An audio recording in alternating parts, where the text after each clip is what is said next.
आज पूरे देश में एक व्यक्ति जो केंद्र है चर्चा का, उसका नाम है केंद्रीय शिक्षा मंत्री धर्मेंद्र प्रधान। विपक्ष उनके इस्तीफे की मांग कर रहा है। वही भारतीय जनता पार्टी की ओर से अब तक कोई ऐसा आधिकारिक संकेत या बयान नहीं मिला है कि उनसे इस्तीफा लिया जाएगा। अब आज जो सीजेपी का प्रोटेस्ट है वो सिर्फ और सिर्फ केंद्रीय शिक्षा मंत्री धर्मेंद्र प्रधान से शुरू होता है। आज पूरे देश में सीजेपी के आंदोलन और खास करके जेनजीज का बोलबाला है। इंस्टाग्राम, फेसबुक, ट्विटर, एक्स, हर जगह बातें कर लें आपको सिर्फ और सिर्फ जेनजीज के रील्स दिखेंगे, उनकी सोच दिखेगी। अब तो नरेंद्र मोदी भी जेनजीज के साथ बात करने के लिए उनके मोड में आ गए हैं। रात में 12 बजे 2 बजे प्रधानमंत्री नरेंद्र मोदी की तरफ से जेनजीज को कन्विंस करने के लिए उनके तरीके से वीडियोस पोस्ट किए जा रहे हैं। और अब तो नरेंद्र मोदी ने वीडियो जो रील पोस्ट की गई थी कल, उस पर सबसे अधिक व्यू का रिकॉर्ड भी बना लिया है। तो रिकॉर्ड्स बनने वाली बातें अब शुरू हो गई हैं। लेकिन ऐसे में एक सवाल लगातार उठ रहा है कि आखिर धर्मेंद्र प्रधान है कौन। अब आप समझिए, बातें तो होती हैं धर्मेंद्र प्रधान का इस्तीफा, भाई ठीक है, ये जेनजीज की बातें हैं, ये सीजेपी प्रोटेस्ट का मुख्य मुद्दा है। लेकिन कुछ लोग जो नहीं जानते होंगे उनके लिए भी जानना जरूरी है कि आखिर ये व्यक्ति है कौन, इस व्यक्ति का पॉलिटिकल करियर क्या है। तो आज इस पूरे विषय पर हम आपसे बात करेंगे। नमस्कार, आप देखना शुरू कर चुके हैं अरुंधति न्यूज़ और मैं हूं अभिजीत। भाजपा संगठन में धर्मेंद्र प्रधान मजबूत पकड़ इनकी कैसे बनी? प्रधानमंत्री नरेंद्र मोदी और केंद्रीय गृह मंत्री अमित शाह की टीम में उनकी भूमिका कितनी इंपॉर्टेंट है? क्या कारण है कि पिछले लगभग 3 दशकों से पार्टी लगातार उन पर भरोसा जताती रही है? आज के इस खास रिपोर्ट में हम बिना किसी राजनीतिक पक्षधरता के केवल उपलब्ध तथ्यों पर, राजनीतिक घटनाक्रमों के आधार पर धर्मेंद्र प्रधान के बारे में, उनके पूरे पॉलिटिकल करियर के बारे में आपको बताने की कोशिश करेंगे। अब समझिए, धर्मेंद्र प्रधान का जन्म 26 जून 1969 को ओडिशा के अंगुल जिले के तालचेर में हुआ था। उनका परिवार पहले से ही पॉलिटिकल करियर से जुड़ा हुआ है। राजनीति पॉलिटिक्स में उनका परिवार पहले से है। उनके पिता डॉक्टर देवेंद्र प्रधान भारतीय जनता पार्टी के वरिष्ठ नेताओं में गिने जाते थे और अटल बिहारी वाजपेयी सरकार में केंद्रीय राज्य मंत्री रहे हैं। उन्होंने परिवहन, कृषि और बाकी महत्वपूर्ण विभाग और जिम्मेदारियां संभाली। लेकिन राजनीतिक परिवार से होना किसी नेता को राष्ट्रीय स्तर पर नहीं पहुंचा देता है। धर्मेंद्र प्रधान का आगे का सफर उनके संगठनात्मक काम और राजनीतिक मेहनत पर आधारित रहा। छात्र राजनीति से अगर शुरुआत करें तो धर्मेंद्र प्रधान का राजनीतिक जीवन बहुत कम उम्र में शुरू हो गया था। साल 1983 की बात करते हैं। उन्होंने राष्ट्रीय स्वयंसेवक संघ यानी आरएसएस के छात्र संगठन अखिल भारतीय विद्यार्थी परिषद में कार्यकर्ता के रूप में काम करना शुरू किया। कॉलेज के दिनों में आते हैं तो वो कॉलेज में लगातार छात्र आंदोलन में एक्टिव रहे, जो कि नेताओं की पहचान रहती है। तालचेर कॉलेज संघ के अध्यक्ष भी चुने गए थे। इसके बाद एबीवीपी के राष्ट्रीय सचिव भी बनते हैं। यहीं से उन्होंने पूरे देश के छात्र नेताओं के साथ काम करना शुरू किया और संगठन चलाने की बारीकियां सीखी। राजनीतिक विश्लेषक ये मानते हैं कि यही समय था जब भाजपा और संघ नेतृत्व की नजर पहली बार धर्मेंद्र प्रधान पर पड़ती है। अब यहां से आगे बढ़ते हैं। भाजपा में प्रवेश की बात और तेजी से बढ़ता कदम। साल 1998 की बात है जब वे भारतीय जनता पार्टी के सक्रिय संगठनात्मक ढांचे में शामिल हो जाते हैं। ये वो दौर था जब भाजपा राष्ट्रीय स्तर पर तेजी से विस्तार कर रही थी, आगे बढ़ रही थी। पार्टी को ऐसे युवाओं की जरूरत थी, पार्टी को ऐसे युवा नेताओं की जरूरत थी जो केवल भाषण देने वाले नेता ना हो बल्कि संगठन खड़ा करने की क्षमता भी रखते हों। और धर्मेंद्र प्रधान उन्हीं नेताओं में शामिल हो जाते हैं। अब पहली चुनावी सफलता की बात करते हैं। साल आ जाता है 2000। साल 2000 में उन्होंने ओडिशा की पल्लाहारा विधानसभा सीट से चुनाव लड़ा और पहली बार विधायक बनते हैं। इसके बाद वर्ष 2004 में वे देवगढ़ लोकसभा सीट से सांसद चुन लिए जाते हैं। उसके बाद वे राज्यसभा पहुंचते हैं और राष्ट्रीय राजनीति में उनकी भूमिका लगातार इसके बाद बढ़ती जाती है। अब वर्ष 2024 के लोकसभा चुनाव में उन्होंने ओडिशा की संबलपुर सीट से जीत दर्ज की। इस तरह से विधानसभा, लोकसभा और राज्यसभा तीनों सदनों का अनुभव रखने वाले नेताओं में वो शामिल हो जाते हैं। अब भाजपा की सबसे बड़ी ताकत उसका संगठन माना जाता है। पार्टी में केवल चुनाव जीतना ही पर्याप्त नहीं माना जाता है। इंपॉर्टेंट ये भी हो जाता है कि कोई नेता कार्यकर्ता के बीच कितना स्वीकार्य है। चुनाव प्रबंधन जो इलेक्शन का मैनेजमेंट है वो कितना कर सकता है, और कठिन राज्यों में जो ऐसे राज्य हैं, ऐसे स्टेट्स हैं जहां भाजपा को जिताना मुश्किल था, या ऐसे स्टेट्स जहां बीजेपी का संगठन मजबूत नहीं है, वहां पर संगठन को कितना मजबूत बना सकता है। धर्मेंद्र प्रधान इन तीनों क्षेत्रों में लगातार उन्होंने काम किया और इसी वजह से भाजपा युवा मोर्चा का राष्ट्रीय अध्यक्ष बनाया जाता है। बाद में वे पार्टी के राष्ट्रीय महासचिव भी बने। राष्ट्रीय महासचिव भाजपा का सबसे महत्वपूर्ण संगठनात्मक पदों में से एक माना जाता है। अब अलग अलग राज्यों में चुनावी जिम्मेदारी भी इनको मिलती है। भाजपा नेतृत्व ने धर्मेंद्र प्रधान को कई इंपॉर्टेंट स्टेट्स में चुनाव प्रभारी और सह प्रभारी बनाया। इसमें बिहार, इसमें उत्तराखंड, झारखंड, कर्नाटक, उत्तर प्रदेश और अन्य राज्यों में समय समय पर अलग अलग जिम्मेदारियां इनको मिलती रहीं। हाल के सालों में उन्होंने बिहार विधानसभा चुनाव की रणनीति तैयार की और इसमें बड़ी जिम्मेदारी इनको सौंपी गई थी। अब ध्यान देने वाली बात यह है कि चुनाव प्रभारी का काम केवल चुनाव प्रचार करना नहीं होता है। उसे उम्मीदवारों के चयन, संगठन के समन्वय, बूथ का प्रबंधन, स्थानीय नेताओं के बीच तालमेल और चुनावी रणनीति जैसे बहुत इंपॉर्टेंट काम देखने पड़ते हैं। और यही रीजन है कि भाजपा ऐसे पदों पर केवल भरोसेमंद नेताओं को नियुक्त करती है। ओडिशा में भाजपा का विस्तार समझिए। धर्मेंद्र प्रधान की सबसे बड़ी राजनीतिक पहचान ओडिशा में भाजपा के विस्तार से जुड़ी मानी जाती है।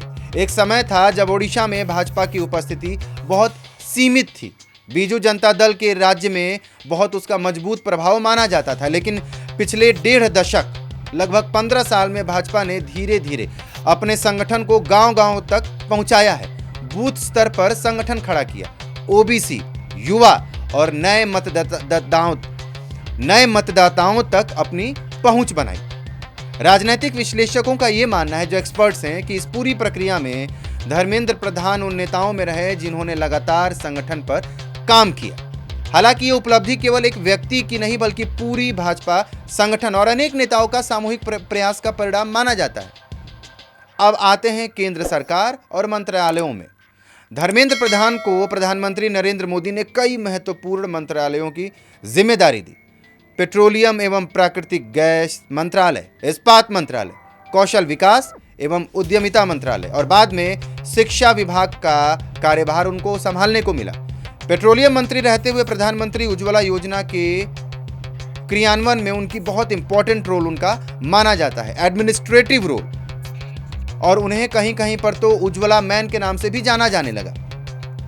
कौशल विकास मंत्रालय में उन्होंने रोजगार प्रशिक्षण कार्यक्रमों पर बहुत बारीकी से काम किया। शिक्षा मंत्री के रूप में नई शिक्षा नीति के क्रियान्वयन सहित कई शिक्षा सुधारों में भी उनकी जिम्मेदारी रही है, उनके पास रही है। अब आगे अगर बढ़ें कि शीर्ष नेतृत्व का विश्वास। राजनीतिक एक्सपर्ट्स ये मानते हैं कि धर्मेंद्र प्रधान उन नेताओं में हैं जिन पर प्रधानमंत्री नरेंद्र मोदी और गृह मंत्री अमित शाह ने लगातार भरोसा जताया है। इसका सबसे बड़ा प्रमाण ये है कि उन्होंने समय समय पर संगठन और सरकार दोनों में महत्वपूर्ण जिम्मेदारियां उनको मिलती रही हैं। हालांकि किसी भी राजनीतिक दल के आंतरिक निर्णय सार्वजनिक कभी नहीं होते, इसलिए व्यक्तिगत संबंधों या भविष्य के निर्णयों पर निश्चित दावा करना ठीक नहीं रहेगा, एक तरह से देखा जाए तो। अब देखिए, भारतीय जनता पार्टी ने पिछले कई वर्षों में ओबीसी समाज के बीच अपनी राजनीतिक आधार को मजबूत करने पर खास ध्यान दिया है। ओबीसी समुदाय और ओबीसी वोट को अपनी तरफ खींचा भी है। धर्मेंद्र प्रधान राष्ट्रीय स्तर पर भाजपा के प्रमुख ओबीसी नेताओं में गिने जाते हैं। उनकी राजनीतिक स्वीकार्यता केवल ओडिशा तक सीमित नहीं है, वो राष्ट्रीय संगठन में भी सक्रिय भूमिका निभाते हैं मजबूती के साथ। क्या इन कारणों से उनका इस्तीफा नहीं होगा, यह सवाल है। और सबसे महत्वपूर्ण सवाल यही आता है, क्या इन सभी कारणों के आधार पर यह निश्चित रूप से कहा जा सकता है कि धर्मेंद्र प्रधान से इस्तीफा नहीं लिया जाएगा? तो उत्तर बहुत हद तक सही है। अब देखिए, यह निर्णय पूरी तरह प्रधानमंत्री और भाजपा नेतृत्व का विशेषाधिकार है, लेकिन राजनीतिक स्तर पर यह जरूर कहा जा सकता है कि धर्मेंद्र प्रधान का लंबा संगठनात्मक अनुभव, ओडिशा में उनकी भूमिका, राष्ट्रीय स्तर पर उनकी जिम्मेदारियां, कई इंपॉर्टेंट मंत्रालयों का अनुभव और पार्टी में उनकी स्वीकार्यता ऐसे कारक हैं जो उन्हें भाजपा के प्रभावशाली नेताओं की श्रेणी में रखते हैं।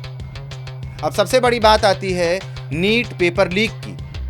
तो नीट पेपर लीक पर आप अगर मेरे पुराने वीडियोस देखें तो मैंने शुरू से ये बात कही है कि बात सिर्फ नीट पेपर लीक की नहीं है। इसमें देखना यह है कि एक मंत्री के बाद अधिकारी और अधिकारियों के बाद कर्मचारी और कर्मचारी के बाद वो सभी व्यक्ति जिम्मेदार हैं जिन्होंने पर्चा लीक पेपर जो है उसको लीक करने में, उसको दूसरे जगहों पर दे देने में जिम्मेदार हैं। सबसे बड़ी बात यही निकल कर आती है कि कर्मचारी और अधिकारी सबसे अधिक जिम्मेदार हैं। कल के 47 अधिकारियों को सस्पेंड किया गया और बहुत लोगों पर तो कानूनी कार्रवाइयां शुरू होने वाली हैं। अब देखना यह है कि आगे चल के सीजीपी प्रोटेस्ट में सरकार या सीजीपी दोनों तरफ से कौन पहले झुकता है। बात झुकने की नहीं है, बात है बातों को मानने की। और इसके साथ साथ एक बहुत बड़ी बात मैं इसमें जोड़ना चाहता हूं, हालांकि ये मेरी व्यक्तिगत राय है। प्रदर्शन सीधे सरकार और छात्रों, युवाओं के बीच है। मैं फिर से बात दोहरा रहा हूं कि ये प्रदर्शन सीधे सरकार और युवाओं के बीच है। अब सरकार को यह देखना है कि उनका डैमेज, उनको असल में डेंट कौन दे रहा है। अगर बारीक तरीके से देखा जाए, एक्सपर्ट्स की बातें देखी जाएं, सोशल मीडिया देखा जाए, ये सिर्फ मेरे कहने पर नहीं, आप सोशल मीडिया देखिए, आप न्यूज़ देखिए, आप इंस्टाग्राम खोलिए, तो आप ये पाएंगे कि अभी सरकार को सबसे अधिक डेंट वो लोग दे रहे हैं जो तथाकथित सरकार के हितैषी बनने की कोशिश कर रहे हैं, जो बात बात पे हिंदू मुसलमान, जो बात बात पे उन आंदोलनकारियों को, उन बच्चों को या लोग जो वहां पे हैं उनको देशद्रोही कह रहे हैं। ये वो लोग हैं जो अपने फॉलोअर्स, अपने व्यूज काउंट करते हैं, रोज सुबह उठ के शाम तक देखते हैं कि मैंने कितना खराब या कितना अच्छा कहा। उनको सरकार के डेंट से यकीन करिए कोई मतलब नहीं है। और कहीं ना कहीं ये लोग सरकार को डेंट दे रहे हैं। सरकार और उन बच्चों के बीच में किसी को आने की जरूरत ही नहीं है। सरकार सक्षम है बात करने के लिए, लेकिन तमाम ऐसे मीडिया इन्फ्लुएंसर्स कह लें जिनको असल में इन्फ्लुएंसर्स तो कहना ही नहीं चाहिए, वो सिर्फ और सिर्फ अपनी रोटी सेक रहे हैं। उनका काम ये है, वो खुल के ये बात कहते हैं कि ये देशद्रोही हैं, ये आंदोलनकारी दूसरे देशों से आए हैं। उन्होंने वांगचुक को देशद्रोही कहा। तमाम आप सोशल मीडिया खोलकर देखें, आपको तमाम ऐसे कम से कम 10 से 50 की संख्या में ऐसे पेजेस दिखेंगे, लोग दिखेंगे जिनके व्यूज़ और लाइक्स नीचे दिखेंगे तो 50-50 हज़ार हैं, 18,000 हैं, 20,000 हैं। लेकिन उसके साथ उनको गालियां भी मिल रही हैं। वो जेनजीज उनको नीचे कमेंट्स में बहुत ख़राब शब्दों का इस्तेमाल भी कर रहे हैं, लेकिन उनको इससे कोई फ़र्क नहीं पड़ता है, क्योंकि अंत में उनको व्यूज़ काउंट करना है, उनको लाइक्स काउंट करना है और उसके बाद देखना है कि फेसबुक उन्हें कितना पैसा दिया, यूट्यूब उन्हें कितना पैसा दिया। वो एक तरीके से सरकार को डेंट दे रहे हैं। ये वही लोग हैं जो कहीं ना कहीं उन सॉफ्ट हार्टेड जेनजीज को, बच्चों को उग्र बना रहे हैं। ये सरकार को समझना होगा कि असली डेंट इन्हें कौन दे रहा है। मैं फिर से अपनी बात रिपीट करता हूं, मैं फिर से अपनी बात दोहरा रहा हूं कि सरकार को किसी भी बिचौलिए की जरूरत नहीं है। मीडिया अपना काम कर रही है, मीडिया अपना काम अच्छे से करे। सरकार अपना काम कर रही है, सरकार अपना काम अच्छे से करे और युवा और छात्र आंदोलन और प्रदर्शन में अपना काम कर रहे हैं। अब इसके बीच रोटी सेकने वाले वो लोग हैं, कुछ मुट्ठी भर लोग जो अपने आप को मीडिया इन्फ्लुएंसर्स कहते हैं, जो अपने आप को इन्फ्लुएंसर्स का तमगा देते हैं, ना इन्हें किसी बात की जानकारी है। ये सरकार के वक्ता और प्रवक्ता बनते हैं। अब देखिए, तमाम ऐसे पेजेस आपको दिखेंगे इंस्टाग्राम और फेसबुक पे जिसमें वो लोग कल तक सोनम वांगचुक को देशद्रोही, चीन का एजेंट कह रहे थे और उन्हीं सोनम वांगचुक को सरकार ने अनशन तोड़ने के लिए रिक्वेस्ट किया। केंद्रीय मंत्री वहां जाकर पानी पिलाते हैं, जूस पिलाते हैं। सरकार ने कभी ये बात नहीं कही। अब इसके बाद वही तथाकथित मीडिया इन्फ्लुएंसर्स अपनी बातें बदल दी, बात करने का तरीका बदल दिए। सबसे बड़ी बात यह है कि उन्हें सुन कौन रहा है, उन्हें देख कौन रहा है। क्या उन्हें देखने और सुनने वाले लोग अपना विवेक खो चुके हैं? और सबसे बड़ी बात यह है कि सरकार को यह बात समझ में आ रही है कि ये वही जेनजीज हैं, ये वही युवा है, ये वही लोग हैं जो उन्हें वोट करते हैं, जो उनके साथ खड़े हैं। सरकार ये बात जानती है कि कल के बाद, कुछ सालों के बाद, कुछ दशकों के बाद अगर सरकार बदलती है तो यही इन्फ्लुएंसर्स किसी और सरकार के साथ हो जाएंगे। तो सोचने वाली बात यह है कि सरकार को किसी तरीके के बिचौलिए की जरूरत नहीं है। और सबसे बड़ी बात यह भी है कि सरकार को उन सभी लोगों को अब देखना और पहचानने की, उनको पॉइंट आउट करने की ज़रूरत है जो खास करके ना ही सिर्फ उन बच्चों के, उन प्रदर्शनकारियों के, उन युवाओं के, उन जेनजीज के लिए परेशानी का कारण बन रहे हैं, बल्कि कहीं ना कहीं सरकार को भी डेंट दे रहे हैं। सरकार ने किसे कहा है कि वो सरकार की तरफ से उग्र होकर इस तरीके की बातें करे? धर्म अपनी जगह है और धर्म सबके लिए बहुत जरूरी है। धर्म को मानना हमें और हमारे परिवार, हमारे घर वालों ने शुरू से संस्कारों में दिया है। लेकिन मैं फिर से अपनी बात रिपीट कर रहा हूं कि वो लोग नहीं हैं जो धर्म का पताका, झंडा लेके घूम रहे हैं। ये सिर्फ और सिर्फ सुबह से उठ के शाम तक अपने सोशल मीडिया पे लाइक्स, व्यूज और काउंट्स देखते हैं। उसके बाद अकाउंट देखते हैं कि फेसबुक ने, यूट्यूब ने, ट्विटर ने उनको कितने पैसे दे दिए, और उसके बाद उनका बस यही काम है। उन्हें फ्री में पैसे मिल रहे हैं बोलने के लिए। उनको क्या मतलब है कि वो जेनजीज उन्हें क्या लिख रहे हैं कमेंट में? उन्हें इससे क्या मतलब है कि कहीं ना कहीं वो सरकार को डेंट दे रहे हैं? और ये बात मैं मजबूती से कह रहा हूं, वो सरकार को डेंट दे रहे हैं। तो अगर ये मेरी बात सरकार तक पहुंच सकती है आप लोगों के माध्यम से, तो ये बात जरूर पहुंचनी चाहिए कि खास करके उन लोगों को चिन्हित करने की आवश्यकता है जो सरकार के हितैषी बनकर और सरकार को ही हानि पहुंचा रहे हैं। ये वीडियो देखने के लिए आपका बहुत बहुत धन्यवाद। सब्सक्राइब कर लीजिए हमारे YouTube चैनल को अगर आपकी बात हम तक और मेरी बात आप तक पहुंच पाती है।